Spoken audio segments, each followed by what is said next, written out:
जहाँ के लोग सादा और खुशहाल जीवन बिताते थे। गांव में गीता और मीना नाम की दो बहनें अपनी दादी के साथ रहती थीं। मीना, तुम अभी तक अपने सूट पर कढ़ाई करने में लगी हुई हो। दादी बाजार से वापस आती ही होंगी। अगर उसने पानी का घड़ा खाली देख लिया तो तुम्हारी बहुत पिटाई करेगी।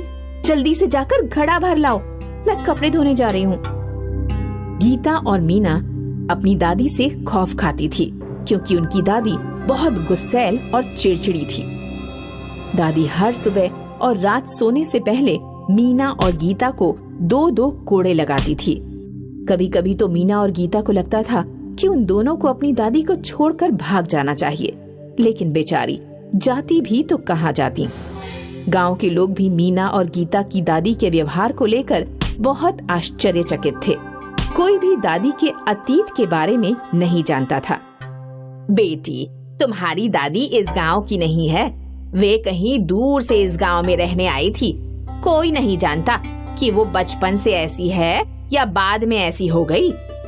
गीता और मीना की दादी रोजाना सुबह सैर करने जाती थी और सैर से लौटने के बाद वो गीता और मीना को दो दो कोड़े मारती। सोते से अचानक कोड़े पड़ते तो गीता और मीना की चीख निकल पड़ती और वो रो पड़ती। एक दिन आखिर गीता और मीना ने निश्चय किया कि वे दोनों घर छोड़कर चली जाएंगी। हम दादी का अत्याचार और नहीं सह सकते। हमारी पीठ पर जख्म भर नहीं पाते तब तक दूसरे जख्म आ जाते हैं। ठीक कहा, इतनी निर्दयी दादी दुनिया में किसी की नहीं होगी। गीता और मीना घर छोड़कर भाग निकले। वे नदी पार करके दूसरे गांव जा रहे थे। सामने से एक नाव उनकी ही तरफ आ रही थी, जिसमें एक बुढ़िया बैठी हुई थी। अचानक नदी में बाढ़ आ गई। गीता और मीना की नाव पलट गई और सामने आ रही बुढ़िया की नाव भी पलट गई। गीता और मीना तो तैरकर पार जाने लगे, लेकिन बुढ़िया नदी में डूबने लगी। मीना, हमें उस औरत को बचाना चाहिए। दोनों बुढ़िया को बचाकर किनारे पर ले आए। शुक्रिया मेरी बच्चियों, मैं रुक्मणी नाम की एक बुढ़िया को ढूंढने जा रही हूँ जो अपनी पोतियों पर अत्याचार करती है। क्या तुम मुझे उस बुढ़िया के बारे में बता सकती हो? रुक्मणी? रुक्मणी हमारी दादी का नाम है और हम ही उनकी अभागी पोतियां हैं। दादी के अत्याचारों से तंग आकर हम घर छोड़कर भाग आए हैं। नहीं मेरी बच्चियों, तुम्हारी दादी अत्याचारी नहीं है, वो बेचारी मजबूर है। क्या आप हमारी दादी को जानती हैं? हाँ, मैं तुम्हारी दादी की बचपन की सहेली हूँ। मैं तुम्हें सारी बात बताती हूँ। जब से सृष्टि की रचना हुई है तब से यहाँ प्रेम मौजूद है। प्रेम पाने के लिए कभी कभी व्यक्ति अंधा हो जाता है। तुम्हारी दादी जब जवान थी तो रजनीश नाम का एक लड़का उससे प्यार करता था। रजनीश के पिता एक तांत्रिक थे और जादू टोना जानते थे। रजनीश भी बचपन से ही तंत्र मंत्र की विद्या में पारंगत था। रजनीश तो तुम्हारी दादी से प्यार करता था, लेकिन तुम्हारी दादी रजनीश से प्यार नहीं करती थी। वो तुम्हारे दादा यानी जय सिंह से प्यार करती थी। जब तुम्हारी दादी रुक्मणी ने जय सिंह से शादी कर ली तो रजनीश गुस्से से पागल हो गया। रुक्मणी से मैं प्यार करता था, उसका प्रेम सिर्फ और सिर्फ मुझे मिलना चाहिए था।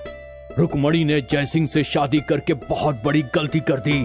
अब मैं उन दोनों का जीना मुश्किल कर दूंगा। रुक्मणी और जय सिंह तांत्रिक रजनीश के डर से गांव छोड़कर भाग गए। वे काफी दिन जगह जगह भटकते रहे। फिर उन्होंने भीमगंज नाम के एक गांव में पनाह ली।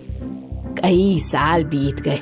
रुक्मणी और जय सिंह का एक बच्चा भी हो गया, यानी तुम्हारे पापा का जन्म हो गया था। लेकिन रजनीश ने तुम्हारी दादी का पीछा नहीं छोड़ा। रुक्मणी और जय सिंह ने कई गांव बदले और तुम्हारे पिता को लेकर इधर उधर भटकते रहे। जब तुम्हारे पिता थोड़े होशियार हो गए तो जल्दी ही उनकी शादी कर दी गई और फिर तुम दोनों का जन्म हो गया। रुक्मणी और जय सिंह ने सोचा कि शायद रजनीश अब तक मर गया हो, इसलिए एक बार वे अपने गांव वापस घूमने गए। तभी रजनीश ने अपने आदमियों के साथ उन्हें पकड़ लिया। इतने वर्षों बाद आज तुम मेरे हाथ आ पाई हो रुक्मणी, लेकिन तुम चिंता मत करो, मैं कुछ नहीं करूंगा। सिर्फ तुमसे तुम्हारा प्यार छीन लूंगा। जैसे मुझे तुम्हारा प्यार नहीं मिल पाया, वैसे तुम्हें भी किसी का प्यार नहीं मिल पाएगा। मैं तुम्हारे पति और तुम्हारे बेटे बहू को अपनी कैद में रखूंगा। तुम अपनी दोनों पोतियों को ले जाकर पाल सकती हो। मैंने एक आत्मा को तुम्हारे पीछे लगा दिया है, जो दिन रात तुम्हारी निगरानी करेगी। तुम इन दोनों लड़कियों को सुबह शाम कोड़े लगाओगी, फिर ये तुम्हें कभी प्यार नहीं देंगी। तुम्हें सिर्फ और सिर्फ नफरत मिलेगी। जिस दिन तुमने अपने पोतियों को कोड़े नहीं लगाए, उस दिन मैं तुम्हारे पति और तुम्हारी बेटी बहू की बलि चढ़ा दूंगा। इसीलिए ही तुम्हारी दादी तुम्हें कोड़े मारती है और नफरत करती है, ताकि तुम्हारे माता पिता की जान बची रहे। तो अब हमें क्या करना होगा? रजनीश मर चुका है, लेकिन वो आत्मा जिसे रजनीश ने तुम्हारी दादी के पीछे लगाया था जिंदा है।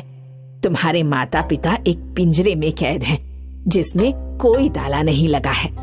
उस आत्मा को खत्म करने और पिंजरे को मिटाने का एक ही तरीका है, दक्षिण में स्थित काली नदी का पानी। उस नदी के किनारे एक दानव रहता है, जो तुमसे एक पहेली पूछेगा। अगर तुमने पहेली का सही जवाब दे दिया, तो तुम नदी से काला पानी ले सकोगी। उस काले पानी को तुम्हें अपने मम्मी पापा के पिंजरे और अपनी दादी पर छिड़कना होगा। तब पिंजरा और वो आत्मा दोनों हमेशा के लिए गायब हो जाएंगे। गीता और मीना तुरंत ही दक्षिण की तरफ काली नदी का पानी लेने चल दिए। उन्होंने देखा एक बहुत बड़ा दानव नदी किनारे बैठा है। दानव जी, हम नदी का पानी लेने आए हैं। पानी लेने के लिए तुम्हें मेरी एक पहेली का जवाब देना होगा। यदि तुमने गलत जवाब दिया, तो मैं तुम दोनों को नदी में डुबा दूंगा। बोलो, पहेली पूछूं या नहीं पूछूं?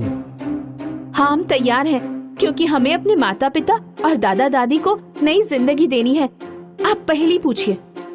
एक गुफा में 32 चोर, दिन भर करते काम, रात को वे करते आराम। बोलो, इनका क्या है नाम? दांत। सही जवाब। तुम नदी का पानी ले जा सकती हो। गीता और मीना ने मटके में काली नदी का पानी भरा और उसे लेकर सबसे पहले अपनी दादी के पास पहुंची। दादी पर जैसे ही उन्होंने पानी डाला, पास ही में एक आत्मा उन्हें दिखाई दी, जो जलकर मर रही थी। फिर वे पानी लेकर अपनी मम्मी पापा और दादा के पास पहुंचे और उन्होंने पिंजरे पर पानी डाला। पिंजरा अचानक गायब हो गया। इतने सालों बाद रुक्मिणी अपने पति, बेटे और बहू से मिलकर बहुत खुश हुई। उनका परिवार अब खुशी से और एक दूसरे को प्यार देकर रहने लगा।